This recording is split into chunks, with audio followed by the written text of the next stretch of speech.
Welcome to the Concussion Fix Podcast, where we lift the veil on concussion recovery and empower you with real answers to real questions about persistent concussion symptoms. Each episode, you'll hear real, live Q&A sessions with real members of the Concussion Fix program, an online recovery program that has helped more than 3,000 people find relief from their persistent concussion symptoms. Guided by our experienced clinical team, Dr. Paul Hrkal, Melinda Krynen Hill, and myself, Dr. Cameron Marshall, we're here to share insights, empathy, and a clear path forward. In order to protect the privacy of the members, we have stripped away names and blurred faces. Please remember all information shared is for educational purposes only and should not replace medical advice. If you need extra support and guidance for your recovery, we encourage you to check out the Concussion Fix program by visiting concussiondoc.io or Google Concussion Fix and read some reviews and see if it's right for you.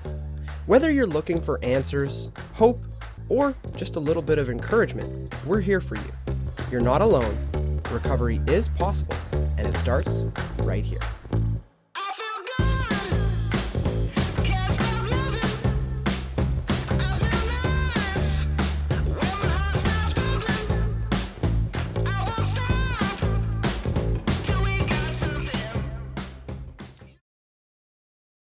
Good morning, everybody. Hello, happy Q&A day. Q&A day, yeah. We do also like to celebrate wins in the program. So this week we are celebrating who joined the program at 62 out of 132 and is already down to 0 in 3 months. And they are still working through the program, though. They actually weren't even completed the program yet. And they definitely want to continue to work further back on the concussion cliff in that way. So way to go for Caleb, who started the program at 50 out of 132, is down to 10 in 15 months. So congratulations to both of those members. Otherwise, we can go to our first question of there you go.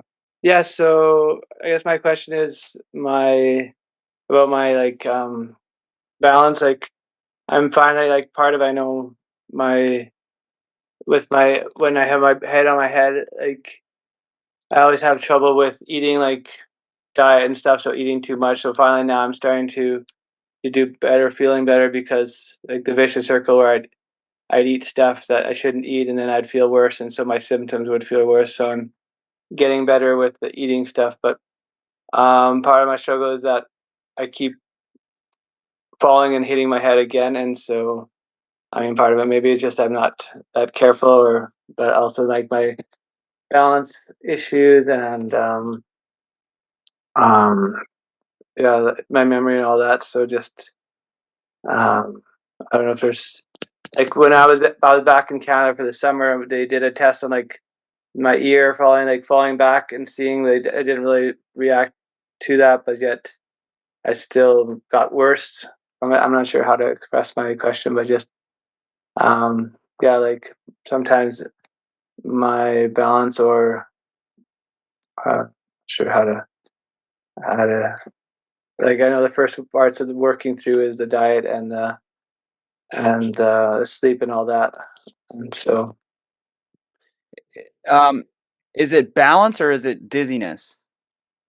like I don't know, I don't have a lot of dizziness either, but sometimes just my balance, like I'll just like on the stairs I'll just trip and fall, or different things I just have to be more careful with, I guess, on how do I sometimes maybe I'm too much of a rush, I'm not sure, but like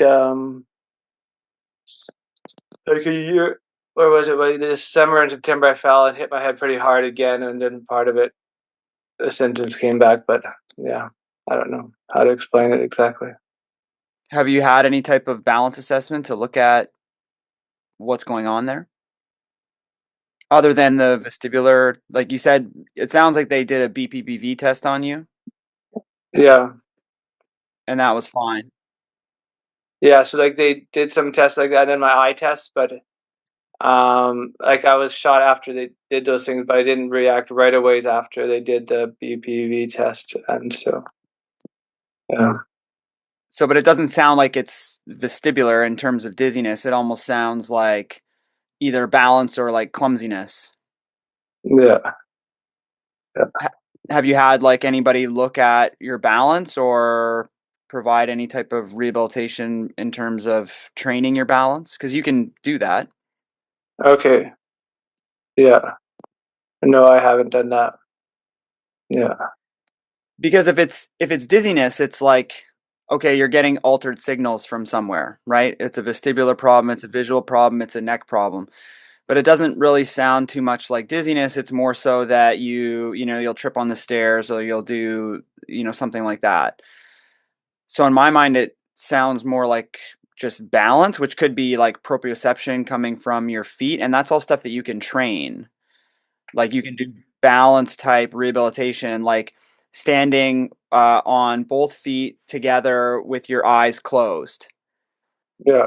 right? And then seeing how much kind of sway there is and how long you can hold that for.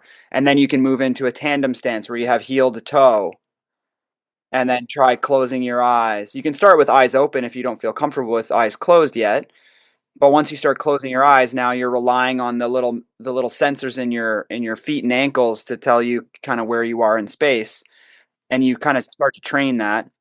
Then you can go to single leg stance where you're standing on one foot at a time and you close your eyes, right? And you can challenge that. And then you can move to unstable surfaces, right? Where you stand on a pillow, where it's a little bit kind of wobbly, right? So you're doing all this stuff to improve the feedback you're getting from the joints of your lower limbs, right? So those types of things will help with balance. When it comes to dizziness, now you're more focused on, head turning and visual motion stuff and that type of stuff. Whereas if it's more balance, you're more working on like the proprioceptive input you're getting from your lower limbs. Yeah. Has anyone looked at this? Have you seen a physio or anybody to look at balance or like falls risk prevention or anything like that? No, I haven't. I guess I have to see what there's available here in Spain, but I haven't seen anybody with that here. Yeah. Yeah, you could probably look up something like fall prevention rehab and stuff like that. Yeah. Because typically that's what we do with like older patients that have at risk of falling, right? Because falls are one of the most devastating things for older people because they can break bones and things. So if we notice that somebody's having balance impairments, then we'll start working on balance, which is like I said, those types of things. And the earlier you do that, the better, right? Because this generally gets worse as you age. And if you're already having problems with it, I think intervening now is probably a good idea anyway. Yeah. Okay. Anything to add, Paul? Or Honestly, not really. Balance is one of those things that I often defer to, vestibular physios or someone like yourself. It sounds like, well, like you said, you're tripping more often, and then you're kind of sort of micro re-injuries. So I think what Dr. Kim said is what I'd suggest. Yeah.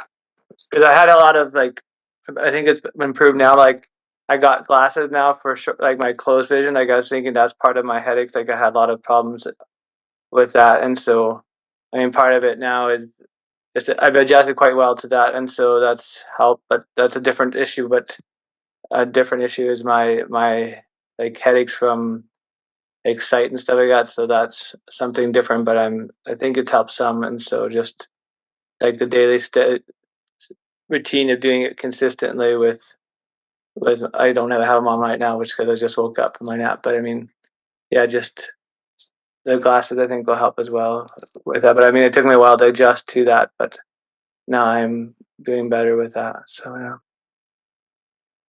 and don't forget the neck too. So right, because a lot of the headaches are neck related. Yeah.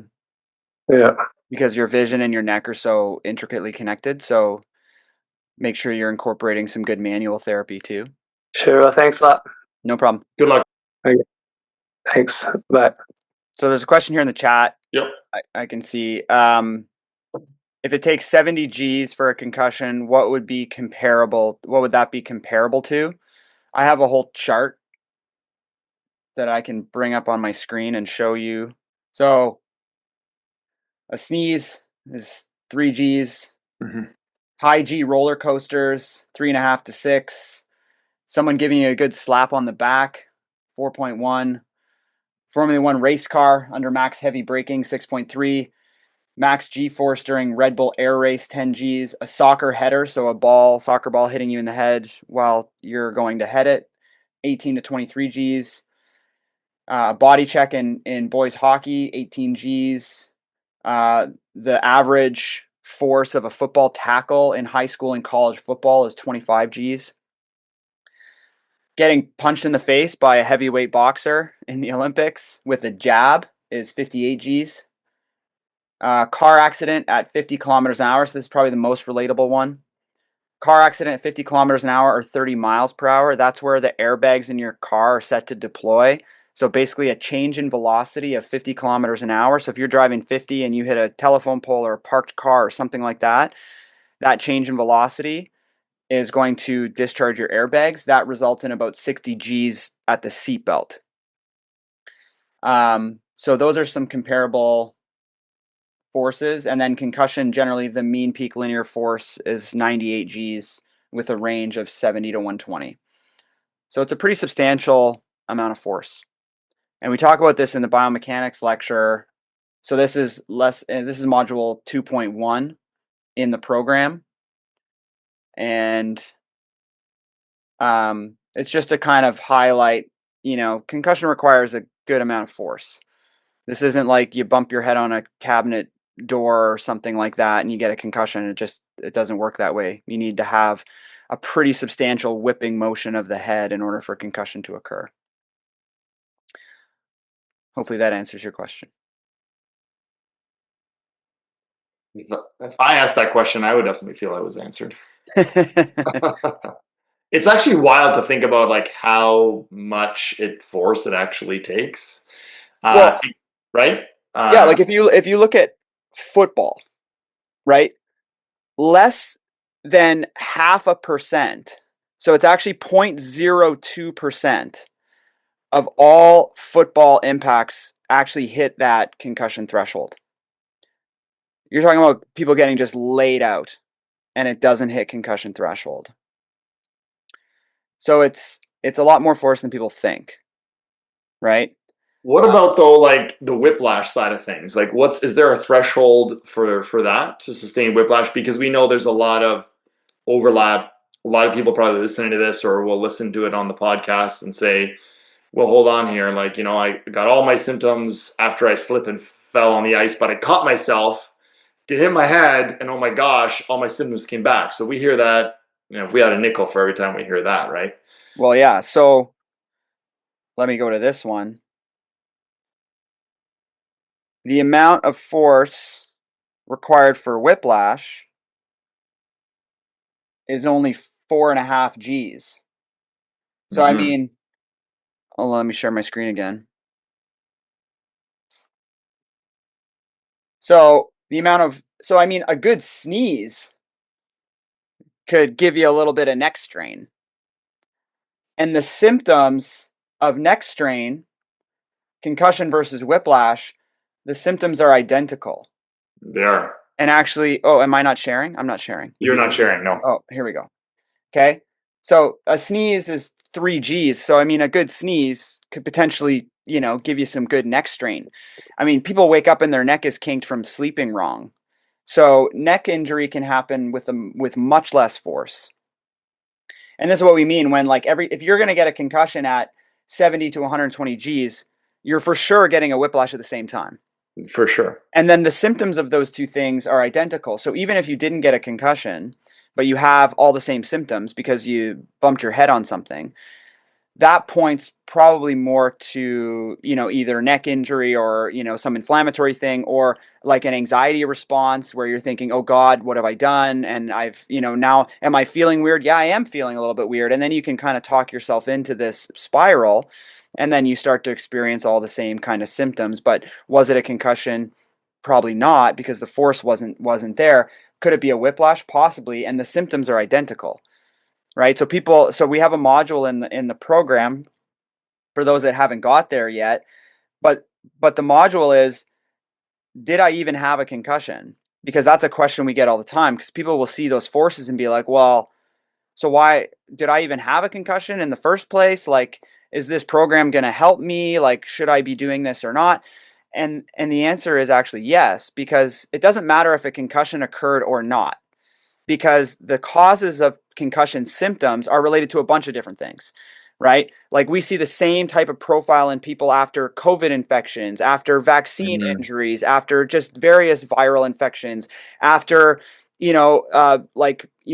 chronic stressful events, death of a loved one or whatever. Like, any type of stressor on your body can cause some of these same systems to dysregulate. So even if the initial injury, let's say, okay, you bumped your head on a cabinet and now you're having all the symptoms of PCS. And now you learn that, well, the G-forces actually wasn't high enough to cause a concussion injury, but I'm having all these same things. Well, it doesn't really matter if a concussion was the initial cause or if it was something else. Stress, anxiety, whatever the case may be. And so it doesn't really matter because the treatment is the same. Yeah. We have to address the underlying dysfunction. So, Well, but it's so helpful to hear that, because that explains a lot of what people experience, where, we always say concussion gets people in the door to start looking at all the things that we talk about in the Concussion Fix program.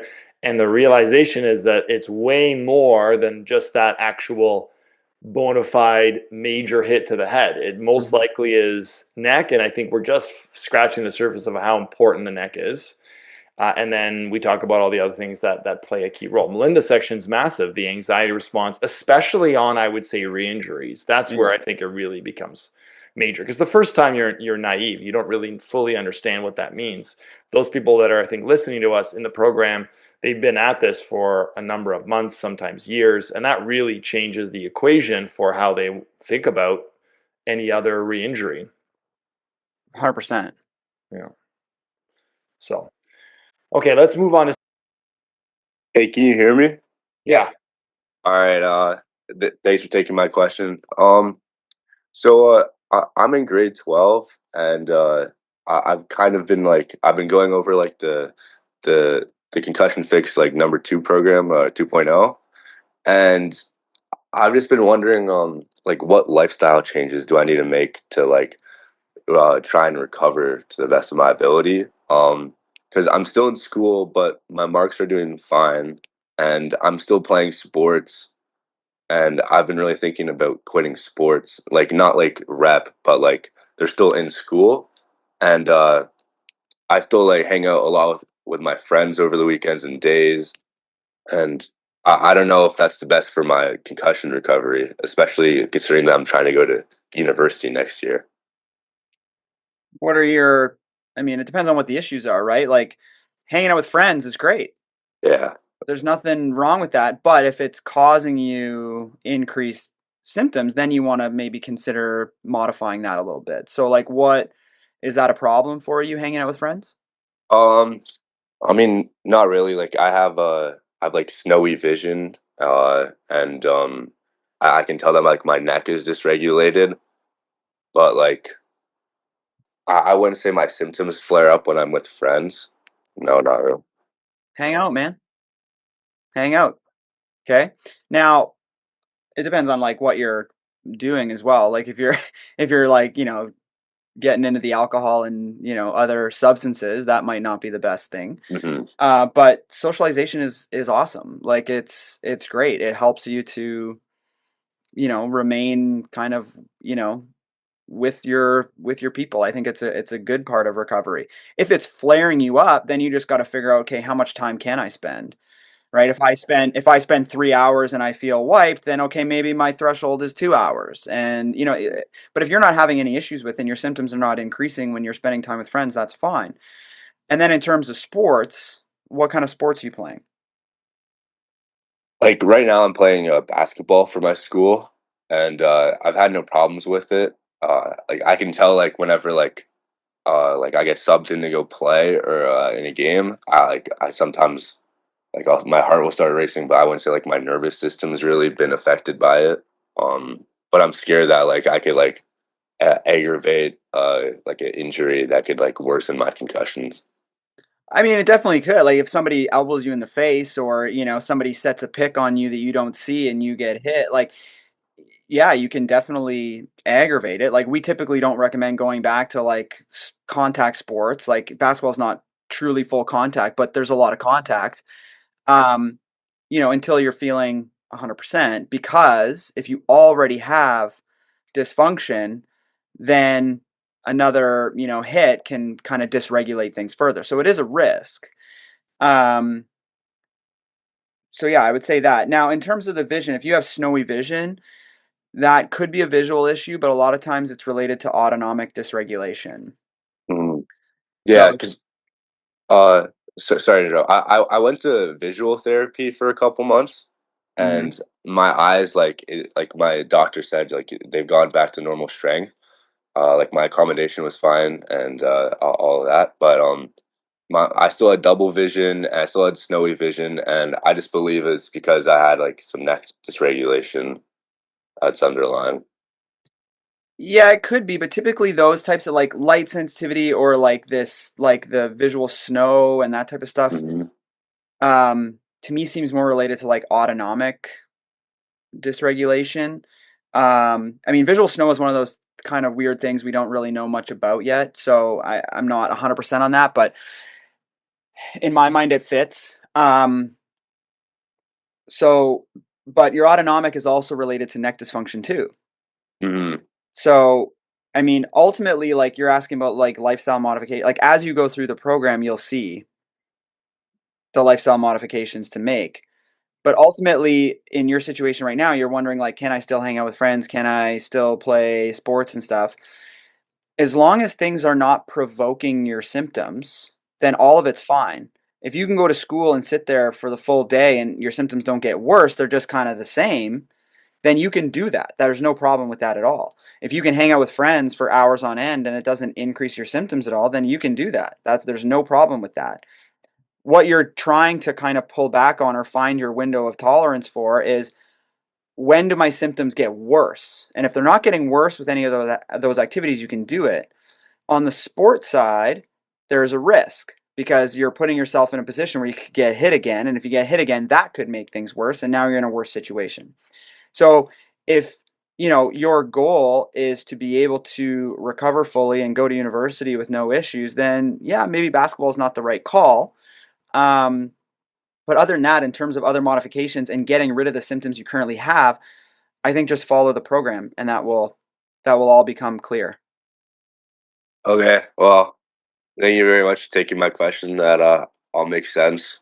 Uh, I'll definitely like it's like the Christmas break right now for school, Yeah, so I'll definitely think about quitting the team.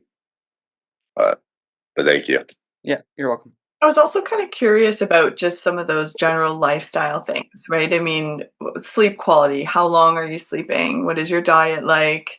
If autonomic is part of the picture, Cam, I was wondering more about like if he's been through the exercise module to just test. He also mentioned like racing heart. What do you think about that piece? That could be nerves going into the game kind of thing too. Yeah, I mean, I'm sure that the exercise when he gets there, I don't know if he's there yet, but if when he gets there, I'm sure he'll be able to like crush it, because if he's playing basketball and it's not provoking his symptoms, you know, going for a jog is going to be easy for him, I think. But Yeah. Yeah, I mean, I think my only comment there was just this idea of like pacing yourself, right? Socializing is great, playing basketball is great, or maybe, with Dr. Cam's advice, it might be, something to wait to re-engage with. But just checking in on your sleep, how long are you sleeping, and what time do you go to bed, and I have teenagers at home, so I know that bedtime can sometimes be quite late. And so those kind of things can really support concussion recovery too, if we're eating the right foods or we're sleeping well. I don't know, Dr. Paul, if you wanted to comment on any of those, because sometimes that's hard to do, right? When you're in school and you've got lots of other things, you can kind of forget about just the overall wellness pieces that can help really promote a restored and like balanced state in our body. Yeah, I So you've got some good advice there. I think the big thing, just as a takeaway, and listening to Dr. Cam and Melinda's suggestions, if you are able to handle doing things like activities, and then keep doing those. We don't want people to limit that. If you love playing sports, the goal that we have as clinicians is we want people to get back to doing what they love. So I don't, as a grade 12 going to university, and I'm hearing this person talk about like quitting sports, and that breaks my heart, because that's not something that we want to necessarily have. We want to build athletes for the rest of their lives in terms of the big picture. This is even over and above a concussion course. So I think the first step is, if you can do a treadmill test, and you can exercise without contact, fully capable, without triggering symptoms, that's a really good sign that you're ready to go back to do kind of non-contact practice. If you love playing basketball, play basketball if all those things check out. If you're scared of getting re-injured and you are physically clear to play, now that's a psychological issue that is in Melinda's realm, and so really focus in on that. If you don't want to play anymore and you're kind of done with it, and I have some people that are just kind of like moved on, if that's truly what you want to do, then go ahead and do that too. It's really when people have multiple concussions, where they have had chronic symptoms. I had a patient a couple of weeks ago where they played hockey, then they got back after a couple months and they got reconcussed, and then they were out for 6 months, and then they had the conversation with their loved ones and coach and with me, saying like, should I go back or not? And they ultimately decided not to, but it doesn't sound like you're anywhere near that. We want you to love what you do and play and be active if you want. So hopefully that gives you a little bit of clarity on a big picture scale. Yeah, and I was kind of thinking that too. I mean, being on a team, especially in high school, is such a huge Yeah. boost to like our sense of belonging and having our teammates and all the things that go with being on a team. And it may be this sense of like, if it feels like maybe you don't want to play as much as you're playing now, could you talk to your coach? Like, is there still a way to be a great part of the team? Could you, play sometimes but not be a starter? Like, I just wonder if there's a way to work with that so that you're not just missing out on being part of the basketball team. Maybe it's more, there's other great things that come with being on the team, and perhaps down the road, when you're feeling recovered, you don't have these symptoms, dive back in and everything's great. But quitting the team may have more detrimental effects to sort of like your socialization and enjoying that connection and being part of that sport is also such an important part of where you're at in life. So that was just kind of my added thought as well. Yeah. It all comes down to risk reward, right? So that's kind of what I was getting at, is if you love it and you're willing to like take the risk that you could get, re-injured or make things worse if somebody does hit you, then that's just a risk, but you have to be willing to kind of take that risk. If you're not willing to take that risk, then yeah, maybe find a different role with the team so you can maintain the socialization. You can still go to practice. There's nothing wrong with going to practice. But just maybe the games might not be a good time right now. So it's not necessarily like quitting the sport forever. It's putting it on pause maybe in the way that you're doing it, just to prevent that. But that's really a cost benefit analysis that you have to weigh. Yeah, I think that it certainly would be helpful just to think about that before, quitting, for example.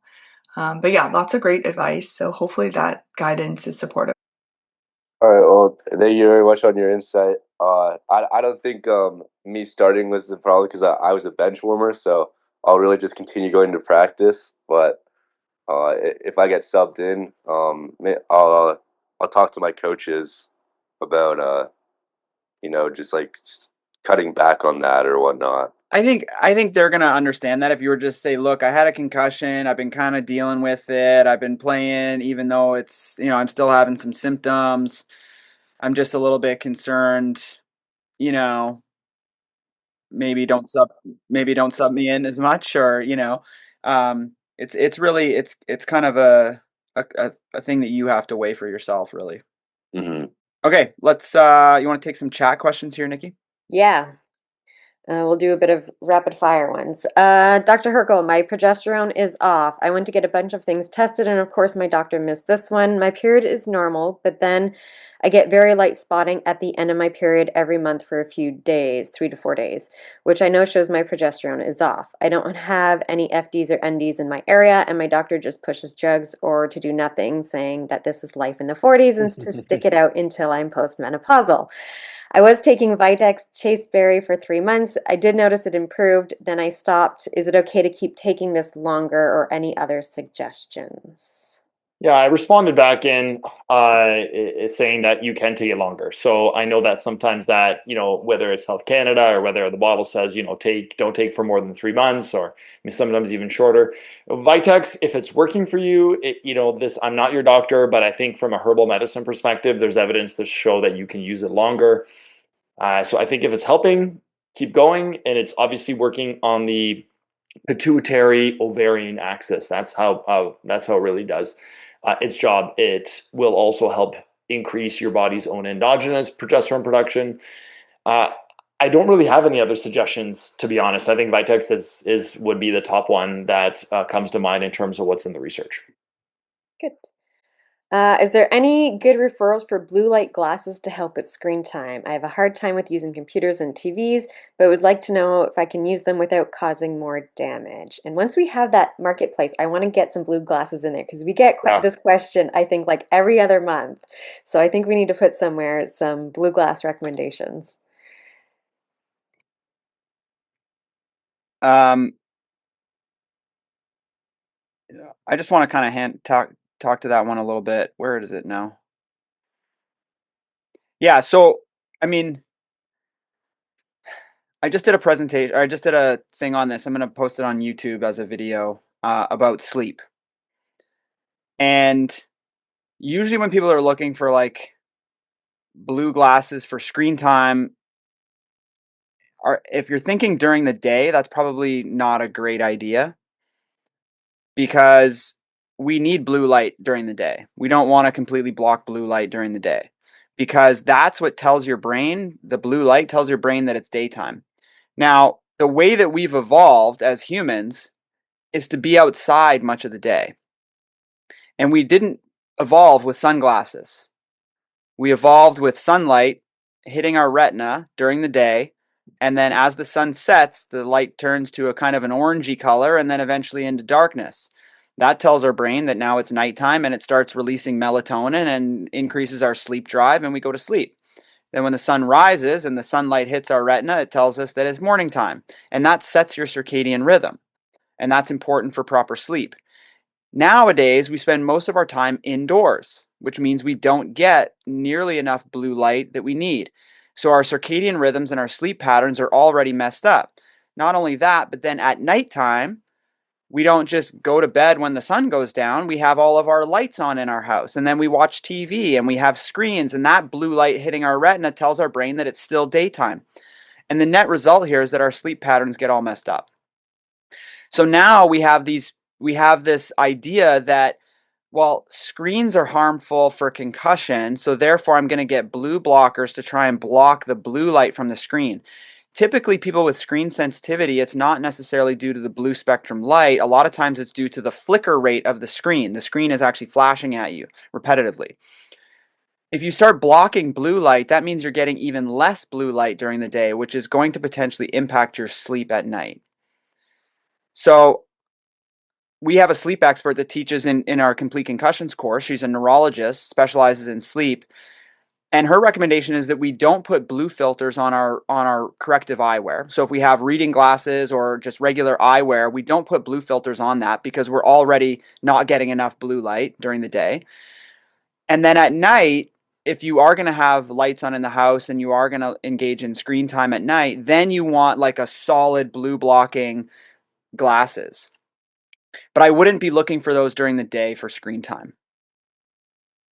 I would be trying to get as much blue light as you can. And if screens are an issue for you, try playing around with different screen types, right? So I have these two screens behind me right here. These ones right here are they're called BenQ or Bank, or however you want to say it, BenQ. They're they have a very high refresh rate. So because they're such a high refresh rate, they don't flicker. So they're actually softer on the eyes. They're not as stimulating. So you might want to try with a different type of screen that has a faster kind of refresh rate so that you don't get that flicker, because that might be what you need, not necessarily to block the blue light spectrum. Hopefully that helps. Great. What causes balance problems in concussion if it's not neck or vestibular or eyes?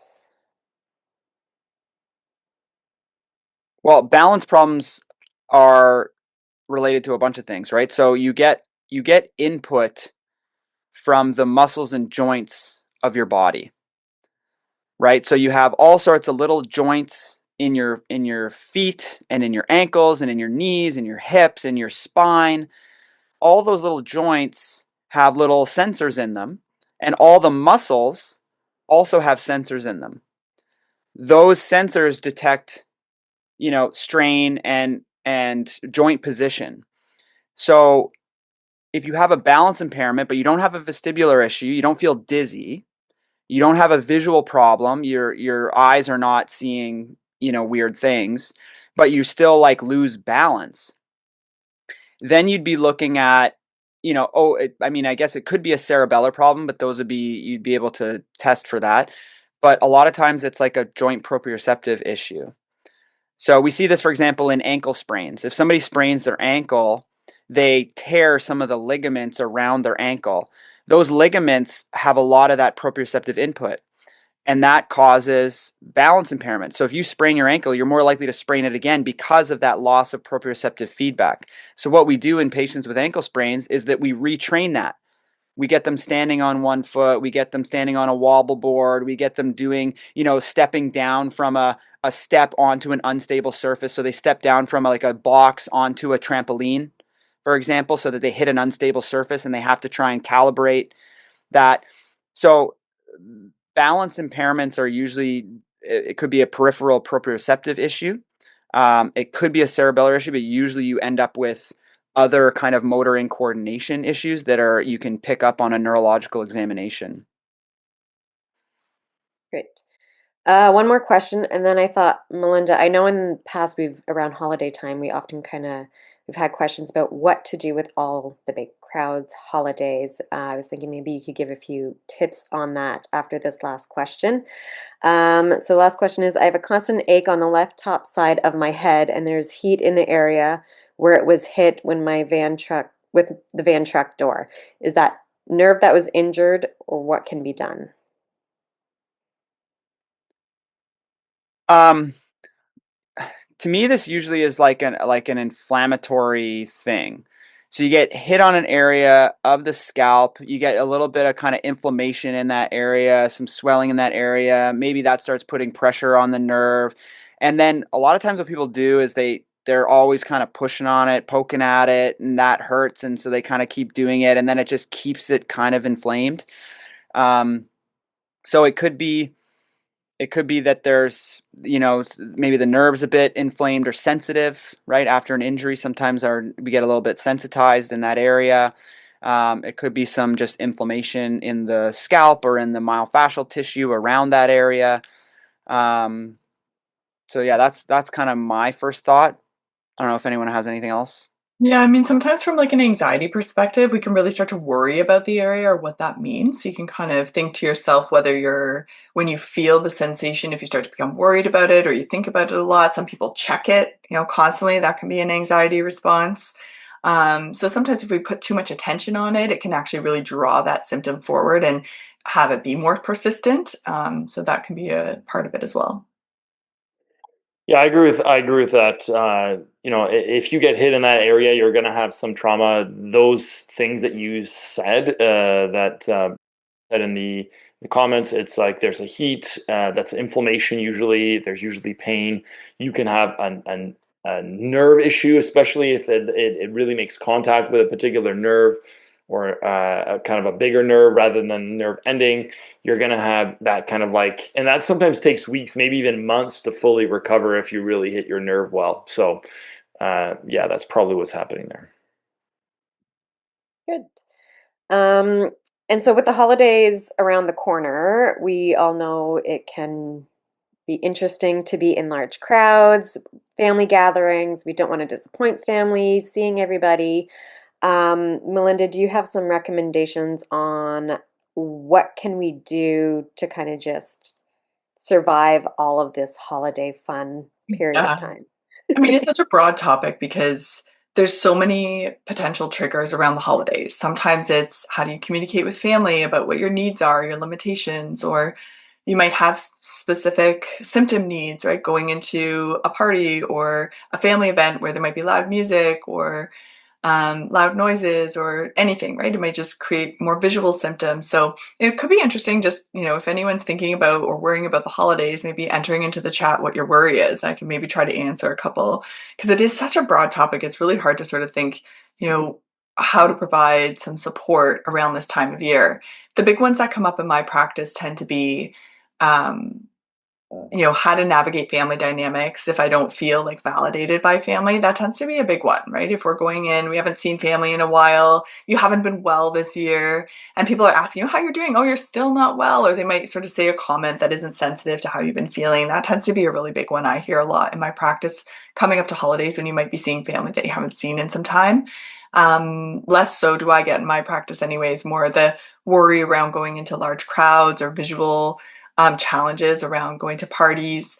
But I always, do mention around, avoidance isn't always the best answer, right? It can be what we've talked about a lot in these live sessions is if there is a big party coming up and you're apprehensive about any of those things I just mentioned, it can be helpful to go in and just say hello, do what you can, maybe set an alarm, set a timer, or have a time that want to excuse yourself and go home. Sometimes it's better to have that exposure to go and say your hellos, say that, happy holidays, talk to a few people, give yourself breaks if you decide to stay longer than you think, or, give yourself a time limit to go and enjoy that experience. It's going to be more helpful for you in the long run than just avoidance. So those would be kind of the two things that pop in mind right now. And I know in the past you've talked about, like you've done the 3-minute breathing exercise, breathing space exercise, and mindful breathing practice, things like that, where you've said, like I'm just thinking some of my past family events where, find a nice quiet bedroom for 5-10 minutes and do a small little breathing practice like that, just to kind of help reground yourself, reconnect yourself a little bit, and before you have to continue with the gathering, things like that, if it's possible. Absolutely. I think those are really helpful skills to bring forward into family gatherings, especially if you're, going away overnight to stay with family or you're traveling. It can be hard to find that space to sort of keep to yourself or find a moment to be in quiet. Like you said, Nikki, I think it can be even just a little secret sauce to excuse yourself to another room, maybe do box breathing, right? Breathing in for 4, holding for 4, breathing out for 4, holding for 4, doing 3 or 4 rounds of that, and then re-engage into the party or the group or the social environment. That can do a lot of great things for your nervous system, just kind of regulating the body, also grounding yourself if you start to get overwhelmed or feel anxious in those environments. Great. I think that's a great spot to wrap it up for today. So we all do wish everyone a happy holiday season. So otherwise, hope you have a fantastic day and happy holidays. Bye. Happy holidays, everyone. Bye-bye. Bye-bye. See you later, everyone. Have a great day. Thanks for joining us. See ya. Thanks, guys. Bye. Thank you for tuning in to the Concussion Fix podcast. We hope you found today's episode helpful and that it gave you a little more clarity, hope, and confidence on your road to recovery. Remember, every step you take matters, no matter how small it may seem. If you feel that you could use a little more support on your healing journey, check out the Concussion Fix program. Just visit concussiondoc.io or simply type Concussion Fix into Google and read some of the reviews from people who've already walked this path. With over 3,000 success stories and an average symptom reduction of nearly 50% in just the first few weeks, it might just be the help you need to break through. Thank you again for listening. If you found value in this episode, please share it with someone you think could benefit. And don't forget to subscribe so you never miss a session. Until next time, stay hopeful, stay curious, and continuously remind yourself that recovery is possible.